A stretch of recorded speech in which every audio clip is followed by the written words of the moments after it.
Auto insurance can all seem the same until it comes time to use it. So don't get stuck paying more for less coverage. Switch to USAA Auto Insurance and you could start saving money in no time. Get a quote today. Restrictions apply. Switch to Verizon Business and get more from your internet without paying more for your internet. Get LTE Business Internet starting at $39 a month when paired with select business mobile plans. That's unlimited data, and with it, unlimited possibilities. Start saving today with Verizon Business, ranked #1 in small business internet customer satisfaction by J.D. Power. Starting price for 25 megabits per second LTE internet plan with smartphone plan savings, plus taxes, fees, and economic adjustment charge. Terms apply. For J.D. Power 2024 award information, visit jdpower.com/awards. I think you're on mute. Workday starting to sound the same? I think you're on mute. Find something that sounds better for your career on LinkedIn. With LinkedIn Job Collections, you can browse curated collections by relevant industries and benefits, like flex PTO or hybrid workplaces, so you can find the right job for you. Get started at linkedin.com/jobs. Finding where you fit. LinkedIn knows how.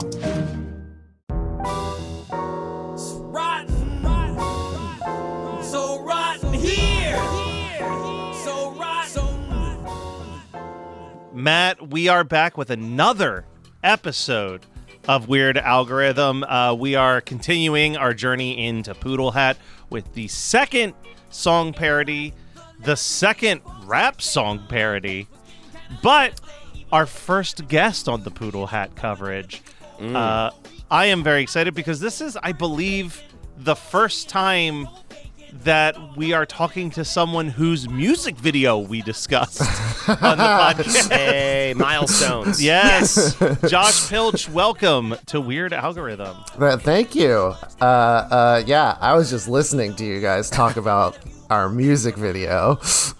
It was very flattering, actually. It was very nice what you guys were saying. Horoscope for today, for people, that's the video that you made. And I guess before we talk about Nelly, just a quick question for you, because I don't think I knew this. Like, was that commissioned? Did you do that on your own and Al picked it up, or was that commissioned from you, or how did that come to be that you made that video decades after the release of that song? Okay, so I worked for an animation studio, Augenblick Studios. I started there after they had already done the music video for Another Tattoo, which y'all haven't discussed yet. Not That's yet, yeah. in the future. So he had a relationship with Aaron Augenblick and Augenblick Studios. I ended up working on some projects while I was there, but then, there was a book of comics based on The Illustrated Al. The Illustrated Al, yes. Yes, we've spoken to a couple people from that as well. Yeah. Okay, great. Oh, cool. I might know some of them. Aaron got asked to do a comic for the Illustrated Al, which it was requested that he do your horoscope for today, and then I was so excited by that. I was like we were like really busy at the studio at the time, but I'd always be like bugging him, like what are you gonna do for Gemini? Like, and then unbeknownst to me, he had been drawing this comic in Adobe Animate, like the animation software, with the thought that he could, kind of pitch to the Z2 Comics guys and Al's manager Jay, like, why don't we animate this and it'll be like a music video? And he was doing this, secretly because he kind of wanted to surprise me. And eventually, it's such a cool idea. And eventually they said, you can do it. Like, go ahead, do whatever you want. And so then, I kind of took over from there with like all these drawings that he had done, added some of my own, made them move, worked with a couple other people, and it was quick and dirty. I had to get it out quickly. It wasn't really like making us money exactly. Sure, yeah. Weirdly, there's not much of a line in the budget for a comic book to make a whole music video. Couldn't find that money in the ledger. Yeah, I know. It was really weird. That makes a lot of sense because like our booth last year at San Diego Comic-Con was right next to Z2. So Oh, I cool, finally yeah. got a copy of Illustrated Al while I was at Comic-Con last year. And like the Horoscope part really does look like a storyboard to what would be the music video. So that makes a ton of sense that's exactly what it was. Exactly, 100%, yes. When you were, I have to ask, when you were listening to our episode and we started talking about the music video, were there things that we got wildly incorrect and or offended you with? Like, I think we pointed out that the instruments are wrong. Well, okay. you did, but well, no, it's more that I only drew one horn. I only that's drew what it was. a trumpet. You did, though. I was glad that you and I noticed many ska fans on the internet appreciated the upstrumming. Yeah, that was I'll say this: the comic version doesn't have any references to ska because it's just visual. You're not hearing the music, and so that was one thing that, like, when I was talking with Aaron, I like really wanted to bring that into it, was like to do like some ska imagery. So for one thing, that was like some of the last bit of art that was created. But when we were animating, our big project recently is a PBS Kids show called City Island. Yes, that's right. Okay, yeah. I'm familiar with that. Yeah, cool. Which, like, I at the time was like, I was like a storyboard artist and I was animating on it, and I was basically like working for my friend who was like the director of that series, Katie Went. She was finishing up City Island when I was working on this video, and then she was like, "Oh, you can like, I'll animate some of this stuff for you." And I had her do the guitar part, but forgot to tell her to do the upstrum. And then I found myself being like, oh, this artist that I really respect and like was my boss for months this year. I'm like, can you make it strum up, please? For ska, Katie, for ska. Do it for ska. You got to do it for ska. It needs our help so much. Exactly. That was you were right to do that. That is definitely ska kids would be very the internet that was wrong.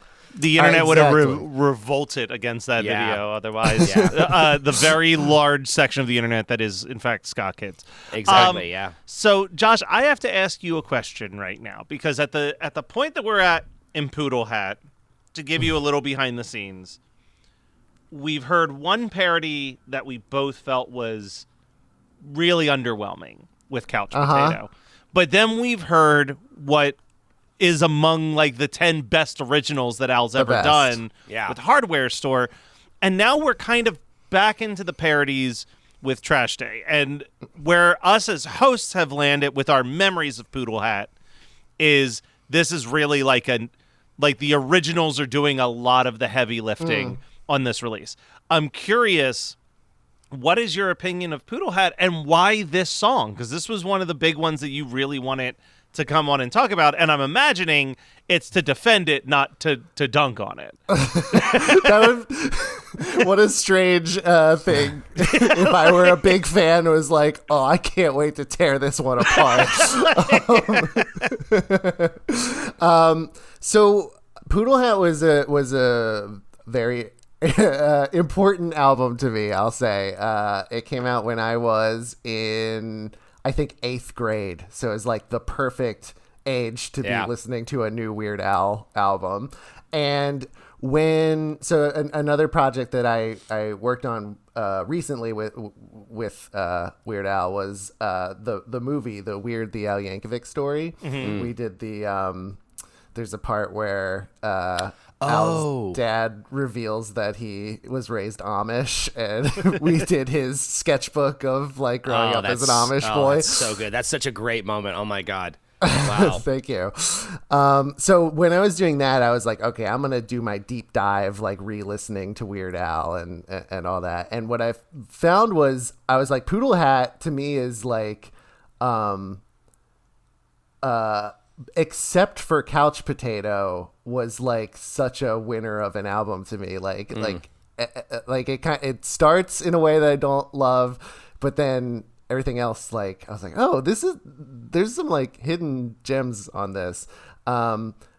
If I could say something about Hardware Store real quick. Oh yeah, and Please. because I do think it's We already have space. We always have space for more praise. Good, absolutely.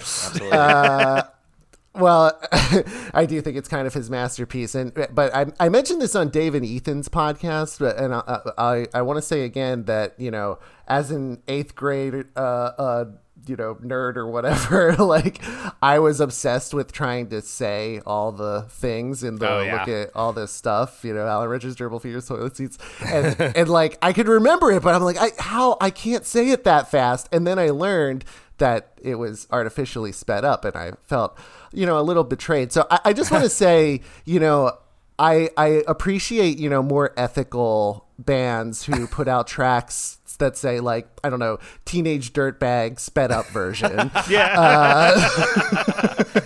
Well, we're big on transparency in our organization here, so thank you for acknowledging that. Thank you for acknowledging that. Well, I'm glad that you brought up that part in Hardware Store, though, because, again, even with that sped up, right? I know, it's awesome. Like Al is so fast and even though Hardware Store is not a rap song, he is so good at rapping in Hardware Store, which I can't say the same for Couch Potato or really Trash Day that much by comparison. I think that Trash Day is a better example of Al rapping, but knowing what he's done prior with Amish Paradise and knowing what he does in the future with like White and Nerdy, like it doesn't feel like the effort is on the table as hard with these as those two. Matt Kelly, I'm gonna come right out now and I'm gonna tell you, I on Trash Day I disagree with you. Okay. I think he really brings it on this one. I hadn't heard this in a while. This was a real like return for me. And when I listened to it, I just was like, this is solid. One of the comments that I made on Couch Potato is as good of a rapper as Al can be when he does these parodies.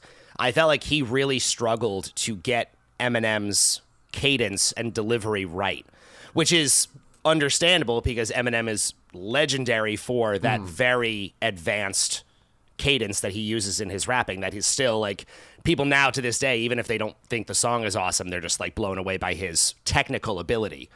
But for Nelly, I feel like he actually absolutely nails all of the fun things that make Nelly a great, like, oh God, he would probably hate this description, but a pop rapper. Yeah, which is what I think Nelly is. And I think this is a pop rap song. I mean, Homeboy's now a country star, so I think it's fine for us to call him a pop rapper. You know what? I'm not really that concerned about offending Nelly. So I'm going to get that out of the way right now. But, and you know what? I'm not, because I'm complimenting him. I think this is I think Nelly's really good. I also just had fun time revisiting this song, which is like one of the most now iconic songs of this era. Well, and that's where stating too sure. is like whatever you think of Nelly in 2025, which I mean, there's a million different opinions that you could have of that. Like those first 2 or 3 Nelly albums are perfect party albums. You know what I mean? Like this is on his second album, but that first album with Country Grammar and Ride With Me and EI, like those were all. You couldn't go to a school dance or a party and not hear those songs get played because they were fun. It was what made Southern hip hop different than like the coast hip hop, right? It was just like fun dance party music. And I do agree with you in that sense. Al is capturing that Nelly flow better. Nelly's first album went diamond. Yeah. His second album, which this is on, went 7 times platinum. I mean, Taylor Swift would be happy to have those numbers. Yeah. And now she would. I mean, that is, he was a massive, massive star. And, it's just another one of those funny things, like, in terms of the overall influence of an artist. Like, there was a point in time where a person could say the phrase, "It's getting hot in here." Yeah. And that had no connotation to anything else. And now forever, every single person will think of this song and want to say, "So take off all your clothes." Like that is the marker of a truly, truly iconic track. I mean, he really he really did it. And in the world of the parodies on this record, I mean, we haven't gotten through them all. I haven't even revisited them all, but I feel like this one holds up. I don't feel like this would have been a better lead single than Couch Potato necessarily. I don't think it would have landed better, but it's a better song. It's a better parody. It hits all of the, considering it's not a food song, but it's touching on things that Al has done before. It's getting all these, it feels very Al, but it feels like one of the better versions of Al's like parodies like this. It's certainly worth asking if it was a better song to do a video for than Bob. Which, like, I think Bob is a great song, but I also think Bob is not a video that MTV's gonna play. No, so they made the Bob video for $10. Yeah, this would have been a fully produced video if they had done this. In order to pull it off, like how we can imagine it, this would have been, money spent. Yeah. Do we know? Like, I guess we could have discussed this in the Couch Potato episode, but I guess we covered that the video was stopped by Eminem, but did the whole video get produced and then Eminem said no? I don't think it had been shot. Okay, because there had to have been money allocated for it. That's why I'm like, if there was money aside already to shoot a video, why not just swing for the rafters on this? Or another one I think would have done well is like a complicated song. Yeah, I think could have been a good video option. Like I would love to know what happened between we're going to make a music video for Couch Potato and Eminem saying no that led to let's shoot a video for Bob very quickly on the cheap. I think that someone involved, either Al or someone from the label, was like, whatever money we were going to spend, we're better keeping for the next thing.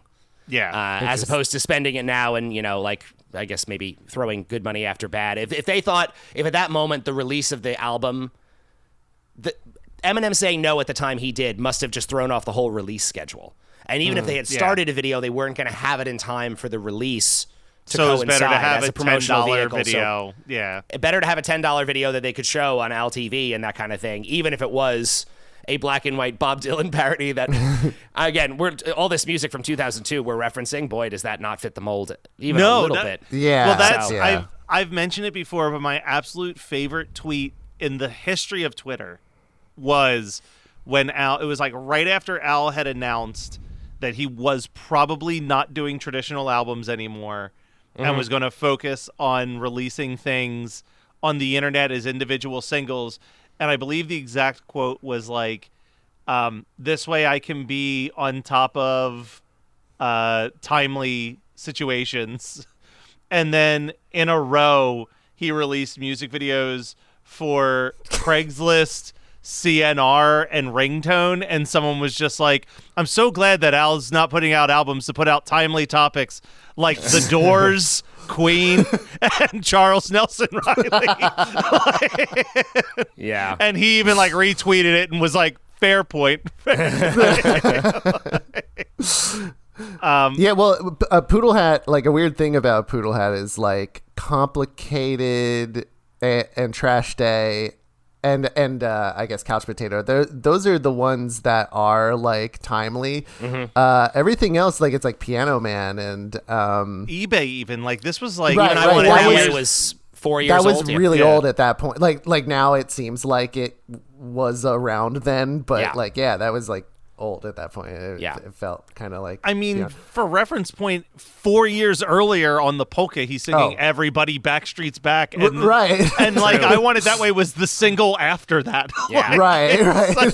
It's such a huge gap in time. But yeah, I guess.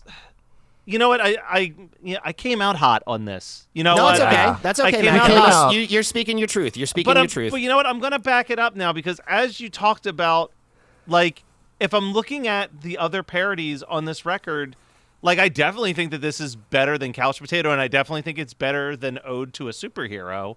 Like later on down the line, like this is in the upper echelon of the parodies on this record for a record that's not well loved, I think, for the parody aspect. This is, I would say, more of a hidden gem than the ones that people don't remember fondly off of this. Yeah. I think for me too, like it kind of does exactly what I want a Weird Al parody to do, which is like it takes this song, which like you said was like everywhere, and was fun, but I didn't necessarily connect with it. Like I was just thinking about that, like songs where the person is confident and like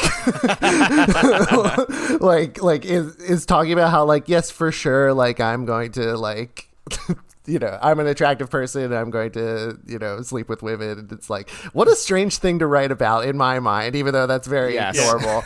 But to like take that song and then make it gross. Like it was so fun. My friends and I were in a carpool at the time, and Trash Day in particular, I guess for all the reasons you're saying, the sort of like Southern hip hop, tropes or whatever, we like loved to like break apart like all the pieces of it, of like one of my I would be doing there's something rotten here, one of my friends would be doing so rotten. Like, I think that person would also do the like no, it was like it was just fun. So I'm gonna throw another hot take, because I'm hot take Kelly today. A hot in here take. A hot in here take in here. I think part of the thing that I have trouble with in the song Trash Day, and this is so nitpicky. Let's do it. I kind of wish it didn't start with the "it's rotten, so rotten here, so rotten" as the kickoff, because I feel like you're giving us the punchline in the first second of the joke, and in my mind, I'm like, I wish that he could have found anything else to save the "it's getting rotten here" for the first time that chorus hits. Like, there's something about that. It reminds me of the same problem I have with Couch Potato, when he starts off with that spoken word, like, if you could just sit on your butt and watch TV all day, and I'm already like, I'm kind of out. I'm already like partially checked out by the opening line, because it does it like when it starts off with "it's rotten, so rotten here," I'm like, oof. Like, I just don't think I think that the verses are really strong, and for some reason the "something rotten here" twist never works for me. So it kicking off on that already puts me in like a negative headspace, because now I'm reading the verses again and I'm like, yeah, the verses are perfect. The verses are really good, yeah. Well, that is, you know what, Matt, you're right. That is very nitpicky. And to quote, that's what I'm here to do. To quote Al in his famous fake interview with Eminem, I can only change the words. I can't change the music too.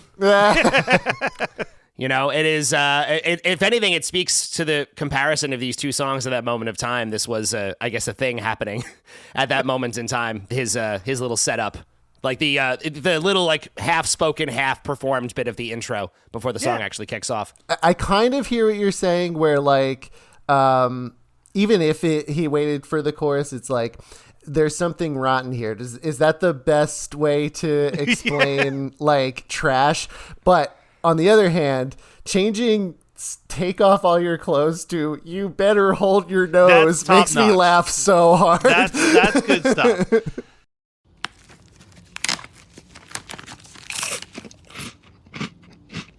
Uh-oh. The last cookie. You can get a new box of cookies in as fast as an hour with Walmart Express Delivery.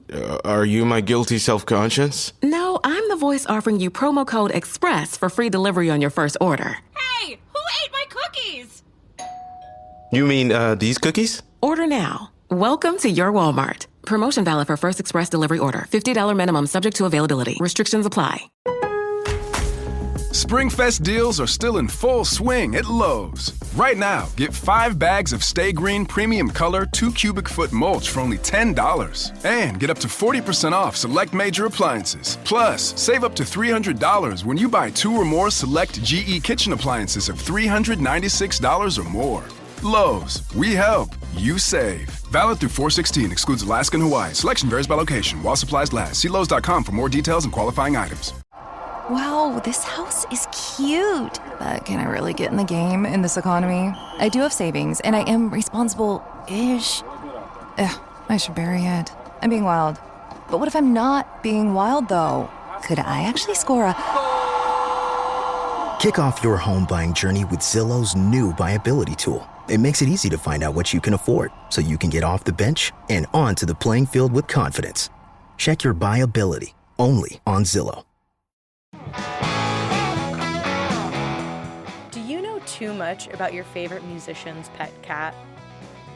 Are you maybe one of those people that just has to watch every TikTok and Instagram reel from your favorite actor? I don't know. Kind of sounds like you have a parasocial relationship. Well, if you're curious to learn more about how these kinds of relationships form and function and how we find meaning in them, you should check out the newest season of In Defense of Fandom.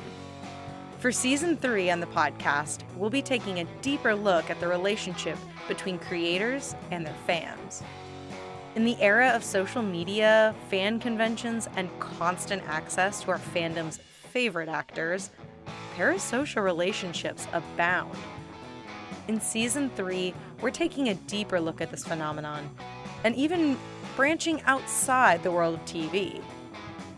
As the host, I'm especially excited to dip my toes in the world of music and fandom, so I hope you enjoyed this new season, launching April 1st.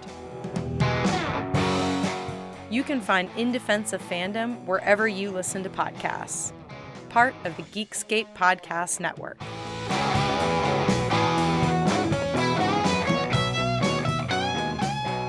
This song, if this was a sequel to any song of Al's past, this is like a follow-up to Living in the Fridge. You know what I mean? Like, it's it does. Yeah, that's right. It does occupy that similar. This is the consequence of not cleaning out the fridge for too long, and now we're really in trouble. The lyrics that when I was listening to the song last night, I was listening to it and was just like the delivery of those verses. It just reminds me, it's so playful. Like the rhyme structure of this, the way Nelly raps is so fun and playful, and it gives Al so much to sink his teeth into and have fun with, and the way like the great turns of phrase. The I'm taking birthday cake and chili and greasy old bacon, like all of that. It's just so fun. It's Again, such a fun delivery. That goes back to just that Southern hip hop thing, because I remember not so much with Nelly. When I was in school, it was Ludacris. We had so much fun trying to rap like Southern hospitality or stand up, because it is that weird cadence, right? Like it feels like it's not a normal verse. Like I think of like the opening to Southern Hospitality, and it's like Cadillac Grails, Cadillac Bales. Like it's like this very weird flow that then speeds up like after 3 or 4 of those lines, where it's like, check out the old my Cadillac spills, manifest can it be? Like it's and then it goes back to the 4-word verses. Like it's such a fun twist on. You know, when you listen to like you listen to Gangster's Paradise, that is as straightforward of so serious. A rap. Like it's so just serious. Line. There's not like a lot of tweaking with like the flow or the verses or the cadence. Southern hip hop, I think, had this awesome, and it's like Outkast, like all of those groups were just jumping all over the meter and finding, and it still continues to this day when you have someone like Danny Brown. Like Danny Brown jumps all over the place in the beat. But Nelly was like the star of it. Like it was unbelievable when you look back at how famous Nelly was in comparison to time. even like an Outkast or a Ludacris at that time. Like, yeah, he had it. He was the most. Again, talking about like the Ludacris actually had a few good examples of it too, but Nelly was the most pop rap. Yeah, it was just the perfect thing to put on. You know, I've mentioned it a bunch of times on this show, and we're actually starting to make this move now, how for a long time, rap music just did not get played on top 40 radio. Like, it was just not a thing. It was a separate world. And we are now seeing, this is the moment, because I said it about Lose Yourself, too. This is where it's starting to make a turn, and suddenly hip-hop music and catchy rap songs are getting played on regular radio stations, you know what I mean, top 40 radio stations that, and are starting to become, it's like, you know, suburban moms and dads are like, this isn't so bad. You know what I mean? Like, it's starting to make a change. And this is the early 2000s where that really happens, and Nelly is a huge part of that conversation. Well, and I'm looking now, I mean, at this point, from this point on, Al doesn't have an option to not have a rap song. Oh yeah, on his album, right? You know what I mean? Like yeah. every album after this, there's one, if not two or three, rap songs in there, whether it's in the polkas or in the parodies or in an original. Because like from basically, I would say it was maybe, I always use this as a tent pole, but it seems to make sense to me at the same time. It feels like it was right around September 11th, right? It was like early 2000s time period was when everything kind of flipped. I don't think September 11th had anything to do with that change, but that's like the moment in time that I connect it with is like rock dominated until the 2000s, and then suddenly rap was the pop stations. Like no more was like TLC having to release a separate version of their song that didn't have the rap in it because that wasn't considered appropriate for radio. Yeah, it's so weird to think about now. But yeah, no, it's that's a solid marker actually to put on it. Absolutely, yeah. And and to go back to the, you know, like we're doing a lot of comparisons to Couch Potato here, which I think makes sense under this record. But like one of the things that I commented on for Couch Potato was that it felt to me like for Al that felt obligatory. That felt like it was something he had to do. It was such a massive song, and he wanted to he put his own spin on it because it was just this like cultural force. Eminem in that moment in time.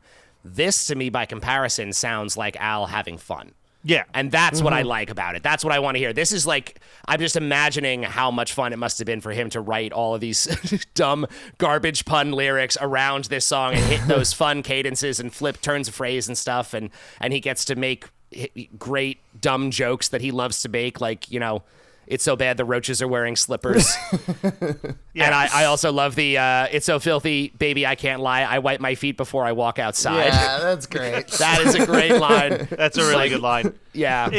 It's well, and for that comparison also, though, like when you're comparing the two songs, right? You're comparing Lose Yourself to Hot in Here, which were both big songs. I mean, Hot in Here was a #1 Billboard song.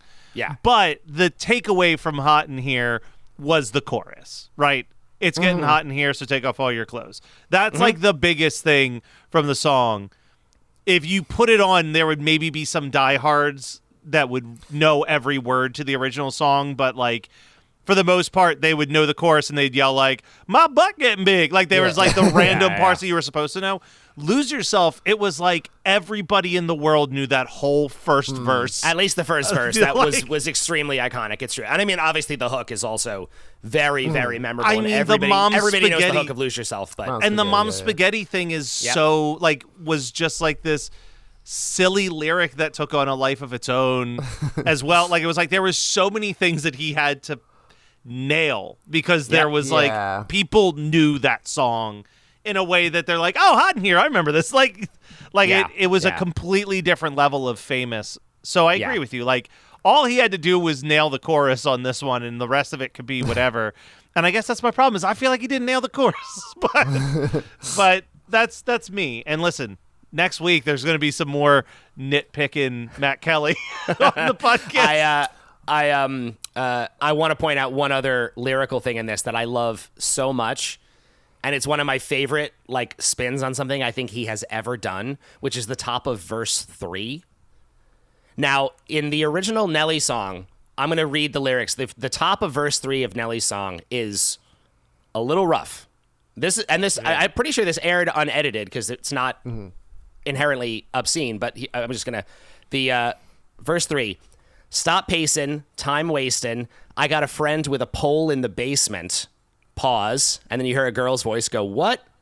And then he goes, "I'm just kidding like Jason, unless you're going to do it." Okay? Yeah. And then Al turns that into some Lysol, some Comet. I got a mop and it's got your name on it. What? I'm just kidding. I'm just kidding, doggone it. Unless you're going to do it. That is...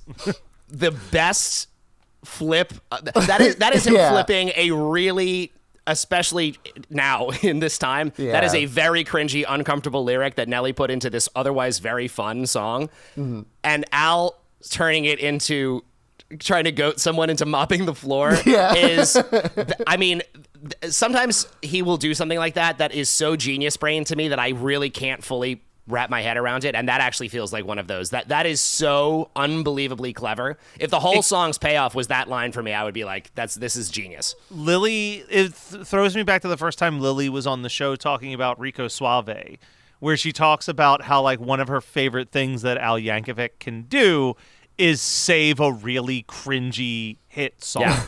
Yeah. And like that's like a prime example. And she talked about Word Crimes being another one where it's like the original song is so problematic and cringy and uncomfortable, and to like completely flip that into something so innocent, something you can feel good to like, something you can actually really like enjoying.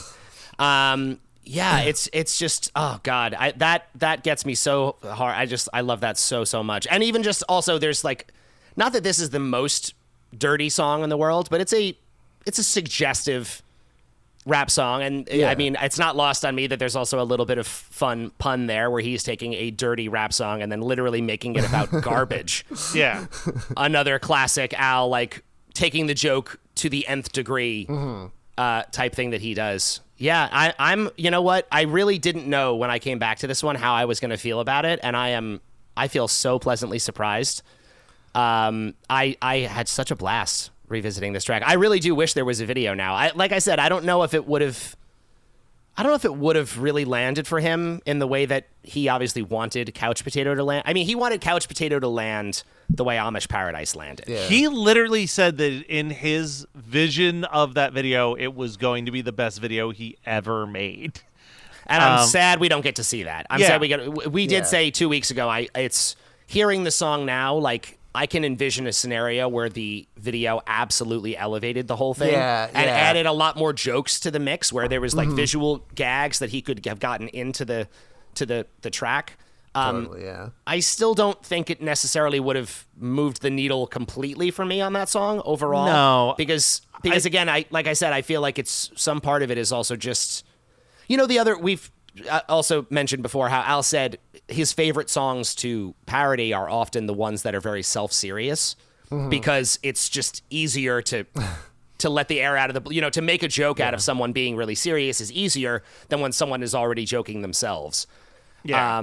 And usually he is really, really able to do that. And when you were just talking, Matt Kelly, about verse 1 of Lose Yourself and how everybody knows every word to that whole story, this like amping up moment, like I actually just feel like maybe that song was too big and too like profound for people for him to actually pull off that kind of a release with it. Like it just, I even for me, I mean, maybe I just grab onto the original sentiment of that song too hard to just accept that it's actually about the Flintstones. Well, Matt, I feel like you and I occupy a similar world in a lot of ways. And one of those worlds is like an appreciation of bad movies, right? Sure.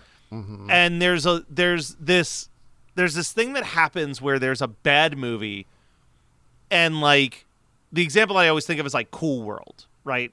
There's this movie Cool World. There's this movie Cool World from the 90s that is, by all intents and purposes, a really misfired attempt at doing a Who Framed Roger Rabbit type movie. Yep. Now, when you read about what that movie was originally intended to be, it sounds awesome. Like it was going to be a horror movie about a guy who gets sucked inside of his own comic book, impregnates his comic book creation, and she gives birth to a half-human, half-animated monster that comes to the real world seeking vengeance to the father that created him. Do I think that movie was actually going to be good? No. But like I'm similarly to like this Couch Potato music video, maybe Al's right and it's the greatest video he ever made, or maybe he's wrong and it's a huge misfire, but it sucks to not be able to ever see it to know. Yeah, agreed. But I have a feeling kind of that we have seen it and it's white and nerdy. Like, you think a lot of those that makes sense that a lot of those ideas kind of bled into it a little bit.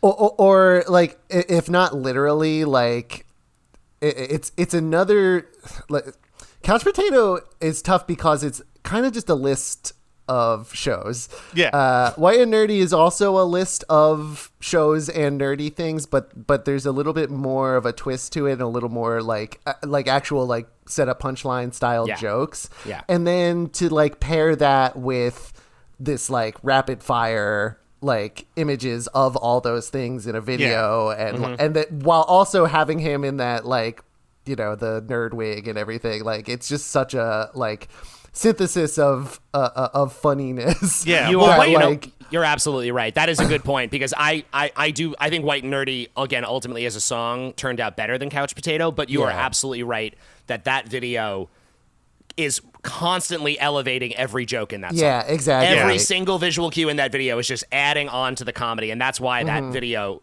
exploded the way that it did and did so well for him.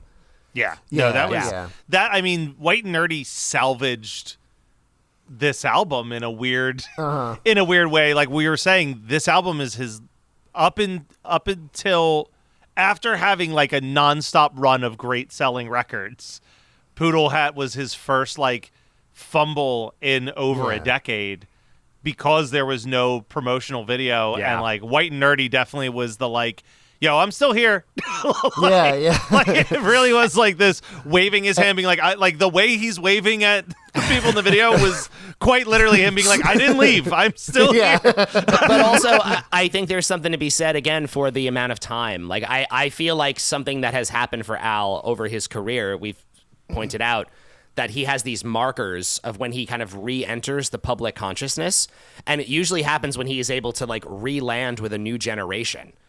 White and Nerdy is his next big landing post Amish Paradise. And by the time White and Nerdy comes out, teenagers don't remember Coolio. Like that had lapsed. Like that was, I mean, maybe they knew it, but not, it wasn't theirs. That's the thing is like when he puts out a song that is so of the moment that you're a teenager or an adolescent, 10 to 15 years old, and you hear this guy do a spin on a song that you already know and love, and it's just the mind-blowing experience. You just can't believe this is possible, and maybe Couch Potato was actually too soon in the literal sense. Like maybe not enough time had passed for him to blow another generation's mind. Well, and also like I guess I have to ask this question, Josh, because you're younger than Matt and I. Poodle Hat wasn't your first Al experience, though, correct? No, but I think it was the first one that I bought, like, as it came after out. I was already, like, collecting his albums. Like, I might have got Running with Scissors. I guess my point is, like, for Matt and I, it's Bad Hair Day, right? Like, Bad Hair Day was this, that's like... also is just, like, a perfect album, but Yeah, but it was, like, that was, like, the album that, like, we knew who this person was. And in the 80s, like, everybody that we interview who's a little bit older than us, it's always Eat It, right? Like, they heard Eat It, and in 3D was their entrance point, and we've had people where, for them, it was Running with Scissors. Or Smells Like Nirvana. Or Smells Like Nirvana.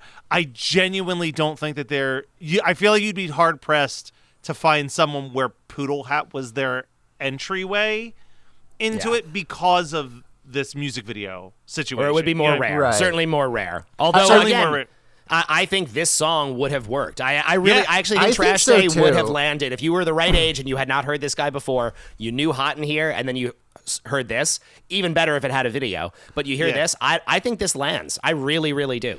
That's what I mean. I think because they didn't push this or a Complicated Song as a single, which were your only two time-stamped options on this album at that point, like, I think I think you might be right about the music video thing, that they were just like, let's just scrap. Like, it almost felt like the label had already given up on Poodle Hat and was like, let's see what the next album sounds like. Because we said that the release between Poodle Hat and Straight Outta Linwood is the tightest release he has since, like, Alapalooza and Off the Deep End. Like, it is it is like a 2-year gap, roughly, maybe 3 years. Yeah, like 2.5. Yeah, like, it is very quickly. It's a quick turnaround for him, and I think I'm sure an element of that was the label just being like, Hey, Al, I don't know how to tell you this. This isn't going to be the one. Let's just let's I'm sure just they were start able to make working it. on He something. went out and toured, and I'm sure he made money on the road with this because he has always done well in that sense. But yeah, no, it was again, Eminem, man. He really did some damage here. He did. Well, Matt, I think we might be at that point where we can do some ranking, unless you want to interrupt me with some other factoid. I do have something to say. Just one fun observation, because I thought listening to this how there's a lady's voice in the chorus doing the "Hey you disgusting slob" retorts, and I was like, I wonder who this is, and it is a woman named Julia Waters Tillman, and she is in a group. She and her sisters sing as the Waters Sisters, and they were the subject of a documentary from 2013 called 20 Feet from Stardom. I don't know if you guys would remember this. It actually won the Academy Award for Best Documentary. But it is a amazing documentary essentially about backing vocalists who sing, people who have been singing for decades alongside enormous stars, but whose names you never know and you never hear. And Tillman sang with, I'm just going to, a quick list here. She worked with Adele, Barbra Streisand, Janet Jackson, Michael Jackson, and Whitney Houston. Wow. And all 4 members of the Beatles. Whoa. Individually. She even further down the line, Dolly Parton, Bruce Springsteen, Celine Dion, Elton John, John Bon Jovi, Leonard Cohen, Lionel Richie, and Weird Al. And I just saw that name and I was like, well, that's rad. 20 Feet from Stardom is a really, really good documentary that's essentially just this wonderful story about really what it comes down to is it's about the people who are in music not to be famous, but because it's just the thing they love the most in the world. They don't care about the spotlight. They care about being on a stage performing music that they love. And it's a really, really wonderful documentary. And I couldn't believe that that's who it was. That's the amazing. subject of that movie. So there you go. That's my one little extra fun tidbit about this song. All right. Well, if I forget to say it later, she also sings a little bit on Genius in France. Okay. We'll keep that in. She also does the ladies' vocals on Genius in France. That makes sense. I don't know why I wouldn't have even thought to connect that, but yeah. Yeah. All right. Well, I was coming down pretty hard on Trash Day. Oh, Matt, you were so mad. I was so angry. I was so cruel. I am putting this above Couch Potato, obviously. And I'm actually surprised how high I'm putting this. Do we win you over? Well, I mean, it's not my top 10 or anything. We did it. Yes. I'm putting this in between Jurassic Park and Taco Grande on my list, somewhere in the lower part of the middle. No, that's but Jurassic Park. That's some real serious stuff. Mm-hmm. How about you, Matt? I'm gonna put it.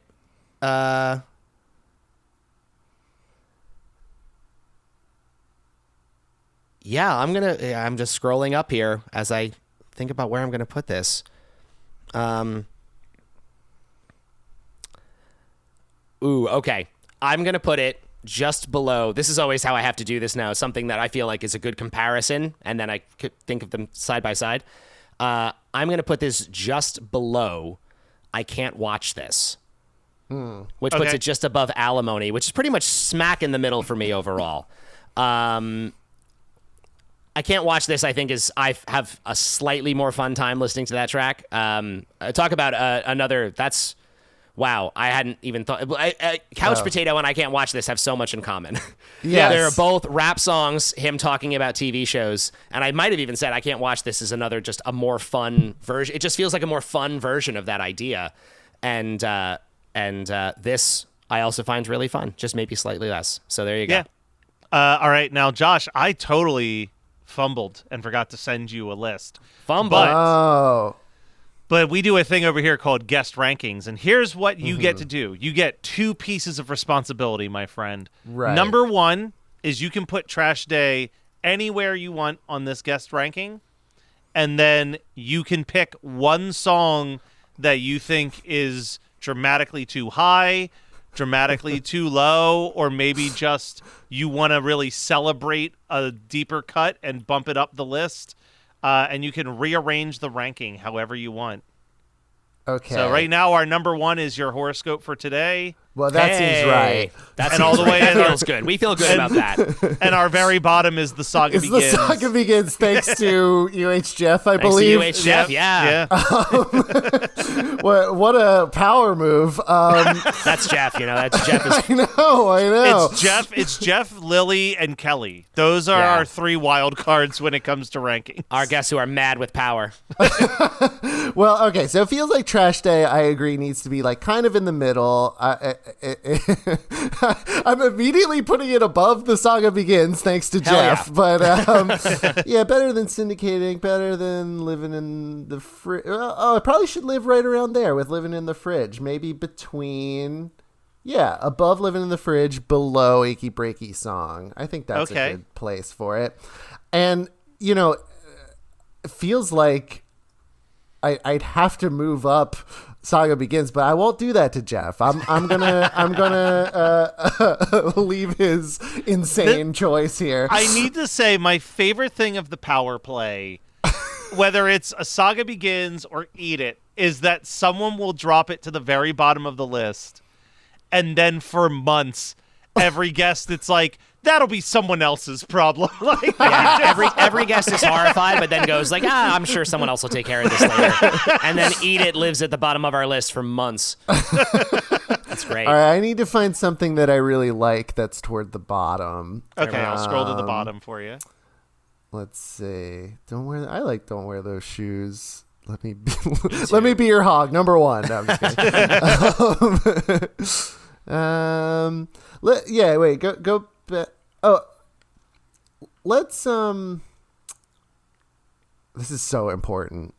Okay. What can you go down? What was below? Let me be your hawk. Pretty fly for rabbi. Oh gosh. Okay, go back up again. I'm sorry to make you do this. No worries. This is what editing's for. Okay. Let's bump up lasagna. Okay, where are you taking this up to? This is the song that I probably sing along the most. Let's put it just above Yoda. Yeah. Above Yoda. Yeah. Wild call. I love that. They're similar. Yo yo yo yo yo la la la la lasagna. That's true. That's true. You know what? You won me over. Yeah, sold. We got to redo our lasagna episode to point this out now. Well, Josh, it was an absolute pleasure having you on. Hopefully, we will have you on again in the near future if you'll have us. I would love that. Is there anywhere people can go to check out all of the crazy animation and artwork that you're doing? Yeah, you can. Yeah, I guess follow me on Instagram. Is everybody right now doing the thing where they're like, "Hey, what social media is okay?" Pretty much. Yeah. But yeah, you can look. You can find me on Instagram still at the Josh Pilch Show. I have a podcast where we just do improv. We Love put on that. an improv Nice. show once or twice a month. It's called Big Town Improv, and I think it's a really fun time. Sweet. I love that. All right, well, Matt, we'll be back. We're gonna have a good time because we got to go to a party next week. Yeah. That's right. I'm sure it's in a super normal place. Should I tell him?